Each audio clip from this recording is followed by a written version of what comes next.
센서 시스템 구현에 있어서 트랜스듀서가 발생시킨 전기 신호를 읽어내는 가장 첫 번째 회로를 아날로그 프론트엔드라고 하며, 아날로그 프론트엔드와 중폭, 필터링 및 디지털 변환을 포함하여 리드아웃 회로라고 합니다.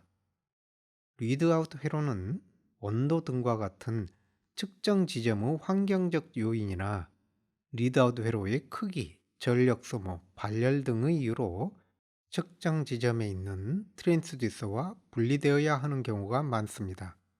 또한 데이터를 누적 처리하기 위한 컴퓨터 시스템과 분리되어 있는 경우도 많습니다. 리드아웃 회로에서 디지털로 변환된 신호를 원거리 컴퓨터 시스템에 보내기 위해서는 시리얼 데이터 전송 기법이 사용되는데, 고속 시리얼 데이터 인터페이스에 대하여는 별도 과목에서 다루도록 하겠습니다. 디지털 데이터 전송은 표준화되어 있는 여러 가지 기술들이 잘 정립되어 있는 반면, 트랜스듀서와 아날로그 프론트엔드 사이의 아날로그 신호 전송은 센서 시스템의 성능을 결정짓는 중요한 요소이기 때문에 각각의 상황에 최적화하도록 매우 까다롭게 설계되어야 합니다. 이와 같은 연결선은 도선의 저항뿐만 아니라 그라운드 또는 주변과의 캐패시턴스가 존재하는데, 단위 길이당 저항과 캐패시턴스들이 직병렬로 연속하여 연결된 것으로 볼 수 있습니다. 트랜스듀서에서 아날로그 프론트엔드로 전달하고자 하는 신호가 전압인 경우에는 트랜스듀서를 떼분한 등가 회로로 모델링하고, 전류 신호인 경우에는 노턴 등가 회로로 모델링할 수 있습니다. 전압 신호의 경우 트랜스듀서가 발생한 전압을 최대한 아날로그 프론트엔드에서 읽어내기 위해서는 트랜스듀서의 임피던스는 연결선의 임피던스보다는 가능한 낮아야 하며, 아날로그 프론트엔드의 인풋 임피던스는 연결선의 임피던스보다 가능한 높게 설계되어야 합니다. 이와 반대로 전류 신호의 경우에는 트랜스듀서가 발생한 전류를 최대한 아날로그 프론트엔드에서 읽어내기 위해서는 트랜스듀서의 임피던스는 연결선의 임피던스보다는 가능한 높아야 하며, 아날로그 프론트엔드의 인풋 임피던스는 연결선의 임피던스보다 가능한 낮게 설계되어야 합니다.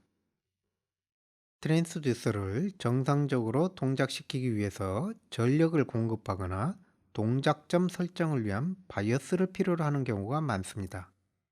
이때 트랜스듀서와 리드아웃 회로가 분리되어 선으로 연결된 경우 전원 및 바이어스도 전선으로 연결되어야 하는데, 전선의 저항으로 인하여 실제 트랜스듀서에 인가된 값은 리드아웃 회로에서 설정한 값과 다른 값을 갖게 됩니다. 따라서 가능하다면 전원을 안정적으로 유지하기 위한 레귤레이터와 바이어스 회로가 트랜스듀서에 근접하도록 하나의 모듈로 제작되어야 합니다. 이때 리드아웃 회로에서 공급되는 전원선을 통하여 주변의 간섭 신호가 트랜스듀서에 전달되는 것을 차단하기 위하여 병렬로 연결된 바이패스 캐패시터, 직렬로 연결된 초크 인덕터 또는 전선을 감싸는 페라이트 비즈를 이용하여 고주파 잡음을 차단하여 주어야 합니다. 이와 같은 전원선 잡음 차단과 레귤레이터가 사용되었다고 하더라도 전원선을 통하여 공급된 모든 전류가 그라운드를 통하여 빠져나가야 하는데, 그라운드선 또한 저항을 가지고 있기 때문에 그라운드선 양당 간에 전이차가 발생하게 됩니다. 그러므로 신호를 보내기 위하여 트랜스듀서에서 발생시킨 전이의 기준과 아날로그 프론트엔드에서 측정된 전이의 기준이 서로 다르게 됩니다. 더욱이 전원선, 신호선 및 그라운드선으로 구성된 루프에 전자기적 간섭의 영향으로 유도 전류가 발생하여 트랜스듀서 및 아날로그 프론트엔드 그라운드가 각각 임의로 변화되는 그라운드 바운싱이 일어나 전달되는 신호를 심각하게 훼손하게 됩니다. 트랜스듀서와 아날로그 프론트엔드 사이의 연결선은 그라운드 바운싱 또는 외부 신호 간섭을 차단 또는 경감할 수 있는 케이블선을 사용하게 됩니다. 대표적인 아날로그 신호 전송을 위한 케이블로는 동축 케이블이 있습니다. 동축 케이블은 중심선 도체를 바깥쪽 쉴드 도체가 감싸고 있는 구조로, 바깥쪽 도체는 가는 도선들이 그물망처럼 짜여져 케이블이 휘어질 수 있도록 제작됩니다. 케이블의 바깥쪽을 감싸고 있는 쉴드선은 내부 신호선과 루프를 형성하기는 하지만 외부 전자기파가 루프 안으로 들어가지 않도록 차단하는 역할을 합니다.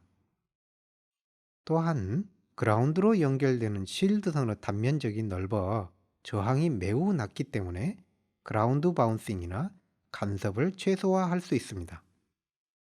동축 케이블은 우수한 신호 완결성을 보장하지만 많은 양의 금속을 사용하여야 하기 때문에 가격이 비싸고 굵으며 뻣뻣하여 사용이 불편합니다.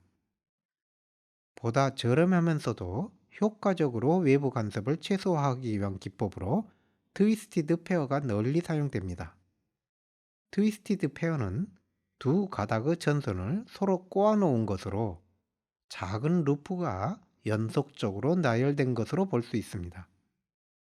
이 루프에 외부 전자기파가 인가되면 매 루프에서 동일한 유도전류가 발생하는데, 인접한 루프 유도전류 방향이 서로 반대이기 때문에 상쇄되어 흐르지 않게 됩니다. 보다 완전한 대칭성을 유지하기 위하여 신호의 부호가 서로 반대 방향으로 변화하는 디퍼런셜 신호가 사용되며, 이더넷 연결에 사용되는 UTP 케이블이나 모니터 연결에 사용되는 HDMI도 이러한 트위스티드 페어 케이블입니다. 트위스티드 페어가 비교적 효과적으로 외부 간섭을 상쇄시킬 수 있지만, 보다 신뢰도 높은 전송을 위하여 다수 개의 트위스트 페어를 외부 쉴드선으로 감싼 쉴디드 트위스트 페어 케이블이 사용되기도 하는데, 쉴드가 없는 경우를 언쉴디드 트위스트 페어 UTP라고 하며, 쉴드가 있는 케이블을 쉴디드 트위스트 페어 STP라고 합니다. 고해상도 모니터 연결을 위한 DP 케이블이 STP 케이블입니다. 멀리 떨어져 있는 두 기기의 그라운드 전위가 다르거나 단락 등의 원인으로 의도하지 않았던 전류가 연결선을 통하여 흐를 수 있는데, 트랜스듀서나 계측기뿐만 아니라 측정 대상에도 심각한 손상을 입힐 수 있으며, 사람을 대상으로 하는 경우 감전사에 이를 수도 있기 때문에 두 기기 사이에 직류적으로 직접 연결되지 않도록 분리시켜야 합니다.